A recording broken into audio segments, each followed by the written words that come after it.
Hi friends, வாங்கம்மா கணிக்கு மீன் channel. இப்போ மணத்தக்காளி கீரை எடுத்துருக்கோம். இதை வச்சு நம்ம வந்து கீரை கூட்டு மாதிரி செய்ய போகிறோம். வாங்க பருப்பு போட்டு செய்யலாம் பாருங்கள். இப்போ வந்து நம்ம கொஞ்சோண்டு பருப்பு போட்டிருக்கோம், பூண்டுலாம் போட்டிருக்கோம் பாருங்கள். பூண்டு போட்டிருக்கோம், பச்சை மிளகாய் போட்டிருக்கோம், தக்காளி 3 தக்காளி 2 வெங்காயம் போட்டு அறுத்து வச்சுருக்கோம். அதையும் போட்டுக்கலாம். போட்டு ஓரளவுக்கு தண்ணி விட்டுருக்கேன் பாருங்கள். தண்ணி ஊற்றிட்டு இப்போ குக்கரில் வச்சு விசில் விட்டுக்கலாம். மூடி போட்டு வச்சுக்கலாம். இந்த பக்கம் வாழைக்காய் கட் பண்ணி வச்சுருக்கோம். கீரைக்கு வந்து தொட்டுக்க வாழைக்காய். இந்த பக்கம் வாழைக்காய் இந்த சைஸில் வச்சுருக்கோம். இதை நம்ம வறுக்க போகிறோம். கடாய் வச்சுட்டு எண்ணெய் ஊற்றிருக்கோம்மா. கடுகு போட்டுக்கலாம்.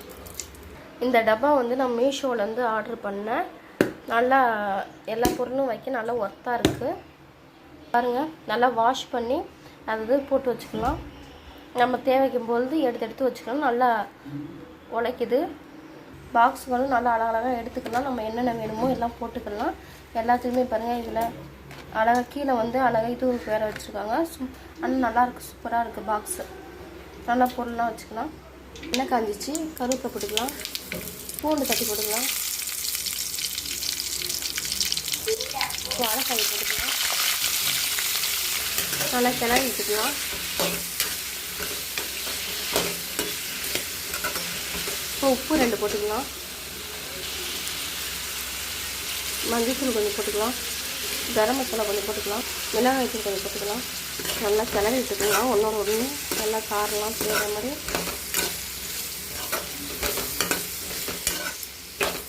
சிம்மிலே வச்சு நம்ம கிளறி விட்டுக்கலாம். நல்லாயிருக்கும். கீரைக்கும் வாழைக்காய்க்கும் கருவாடு பொரிச்சாலும் சூப்பராக இருக்கும்.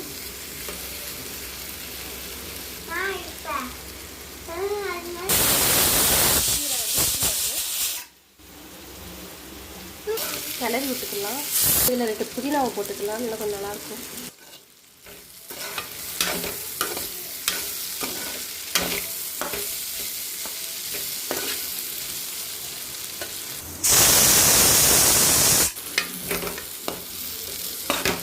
நல்லா வெந்துச்சு பாருங்கள். இப்போ நம்ம இதை மசிச்சு விட்டுக்கலாம். இப்போ நான் கீரையே எல்லாம் மசிச்சு விட்டுக்கலாம். மசிச்சு விட்டுட்டு தாளிச்சு பார்க்கலாம். வச்சு மசிச்சுக்கலாம். மண்சட்டியில் வந்து என்கிட்ட மண்சட்டி இல்லை. மண்சட்டியில் நல்லா மசிச்சா சூப்பராக இருக்கும். மண் நல்லா மசிச்சுக்கலாம். மண்சட்டியில் வந்து சீக்கிரமாக மசிஞ்சிரும், நல்லாவும் இருக்கும். இல்லை எண்ணெய் ஊற்றிருக்கோம். இப்போ தாளிப்பு என்னென்னு போடலாம். கடுகு போட்டாச்சு, கொஞ்சம் ஜீரகம் போட்டாச்சு, காஞ்சி மிளகாய் போட்டிருக்கேன், புளி கொஞ்சம் போட்டிருக்கோம், 2 கருவேப்பிலை போட்டிருக்கேன், பூ கொஞ்சம் போட்டிருக்கோம்.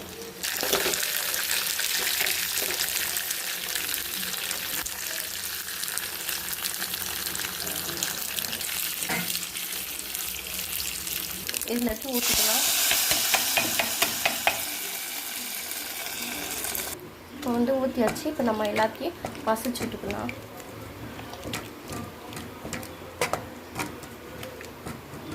நல்லா மனம் செம்மையாக இருக்கும்.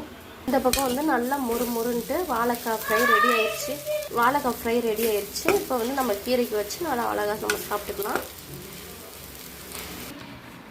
இப்போ எல்லாத்தையும் ஊற்றி இப்போ எங்கள் ஊர் ஸ்டைலில் நாங்கள் கடைக்கிறோம். இப்படி தான் எங்கள் ஆத்தா எங்கள் அம்மாலாம் கடைவாங்க. இப்போ நம்மளுக்கு ஏற்ற பொன்னாங்கண்ணி கீரை குழம்பு ரெடி ஆயிடுச்சுமா. இது வந்து கீரை குழம்பு இப்படி கட்டியாக வச்சு சோத்தில் பிசைஞ்சு வாழைக்காவோடு வச்சு சாப்பிடும்போது அவ்வளோ டேஸ்ட்டாக இருக்கும். சில பேர் கருவாடும் வச்சு சாப்பிடுவாங்க. கீரையில் ரொம்ப அவங்களுக்கு விரும்பி சாப்பிடுவாங்க. குழந்தைங்களுக்கும் கொடுக்கலாம். இது வந்து இன்னைக்கு ஏற்ற உணவு. இந்த வீடியோ பிடித்திருந்தால் லைக் பண்ணுங்கள், ஷேர் பண்ணுங்கள், கமெண்ட் பண்ணுங்கள், சப்ஸ்கிரைப் பண்ணுங்கம்மா. நீங்களும் குழந்தைங்களுக்கு கீரையெல்லாம் செஞ்சு நல்ல ஹெல்த்தானதாக கொடுக்கலாம். அவ்வளோதாம்மா.